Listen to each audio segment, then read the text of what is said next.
देवों के देव महादेव, जिन्हें नीलकंठ, भोलेनाथ, महाकाल और भी कई नामों से जाना जाता है, जो त्रिमूर्ति ब्रह्मा विष्णु महेश के संहारक देव हैं, जो ध्यान, योग और वैराग्य के प्रतीक भी हैं। ऐसे भगवान शंकर के महापर्व महाशिवरात्रि की आप सभी को हार्दिक शुभकामनाएं।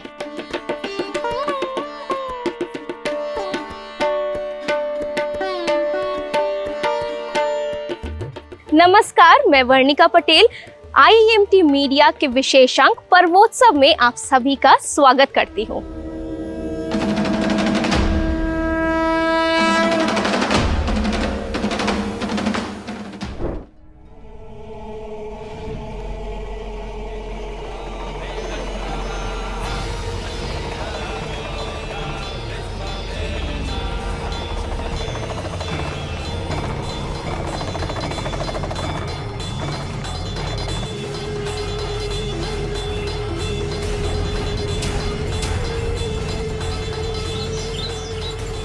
जैसा कि हम सभी को ज्ञात है कि एक वर्ष में 12 शिवरात्रियां आती हैं, जिसमें से फागुन मास में कृष्ण पक्ष की चतुर्दशी को आने वाली शिवरात्रि को महाशिवरात्रि के नाम से जाना जाता है।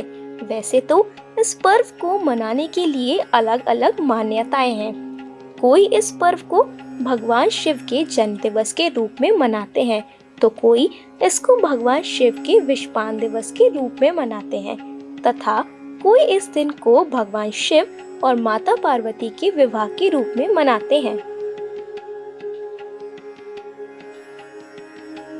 हिंदू धर्म में वेद ऋषि श्री वेद व्यास जी द्वारा रचित शिव महापुराण के अंतर्गत महायोगी भगवान शंकर के परिवार में स्वयं भोलेनाथ और माता पार्वती, उनके दोनों पुत्र भगवान गणेश, कार्तिकेय और उनकी 6 पुत्रियां जया, विषहरा, शामलीवारी, दूतली और देव एवं वाहन नंदी शामिल हैं।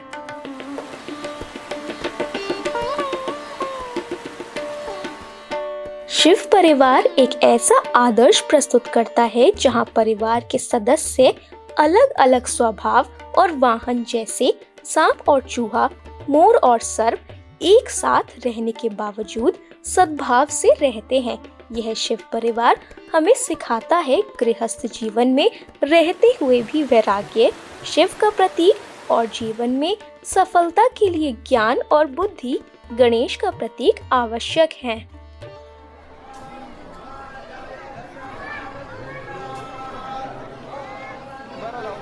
शिव महापुराण की विद्वेश्वर संहिता खंड की कथा के अनुसार जब शौनकादि ऋषियों ने सूत जी से प्रश्न किया कि हे महानुभाव, भगवान शंकर के 2 रूप कौन कौन से हैं तथा इनका प्राकट्य कैसे हुआ,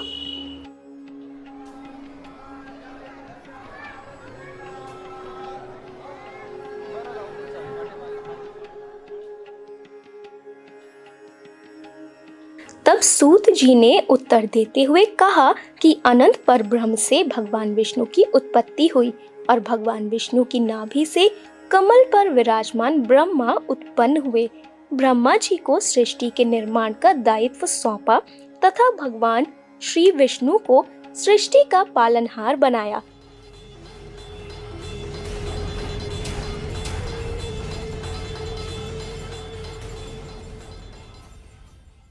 भगवान महादेव ने ब्रह्मा और विष्णु के विवाद स्थल के बीच में निराकार रूप में स्वयं का प्राकट्य किया, जो करोड़ों सूर्यों के तेज से भी अधिक ज्योतिर्मयी था, जिसमें से आवाज आई कि जो इसका अंत खोज लेगा वही सबसे शक्तिशाली बन जाएगा। तब विष्णु जी पाताल और ब्रह्मा ऊपर की ओर गए, लेकिन किसी को भी उसका अंत नहीं मिला। विष्णु जी ने हार मान ली, लेकिन ब्रह्मा जी ने दावा किया कि उन्हें पत्थर का अंत मिल गया है। उसी समय एक और दिव्य आवाज गूंजी। आकाशवाणी में कहा गया, मैं मुख्य शिवलिंग हूँ और मेरा ना कोई अंत है और ना ही कोई प्रारंभ। उसी क्षण भगवान शिव प्रकट हुए। यह घटना ब्रह्मांड में शिव की सर्वोच्च शक्ति का प्रतीक है।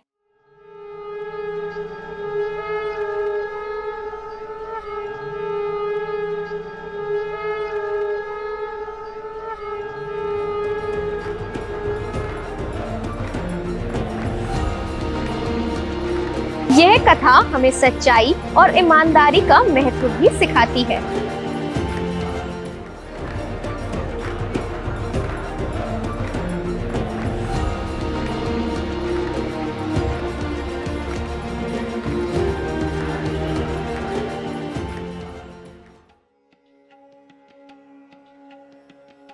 भगवान शिव समस्त देवताओं के स्वामी हैं, जो अपनी दिव्य लीलाओं द्वारा अपनी शक्ति का दर्शन कराते हैं। भगवान शंकर पुरुषोत्तम भगवान श्री कृष्ण के परम भक्त भी हैं।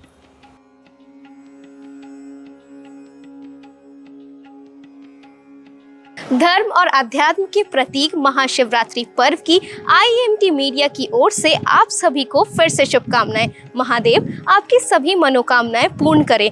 आपको हमारा ये विशेषांक कैसा लगा हमें कमेंट बॉक्स में लिखें और हमारे चैनल को लाइक और सब्सक्राइब करें। हर हर महादेव।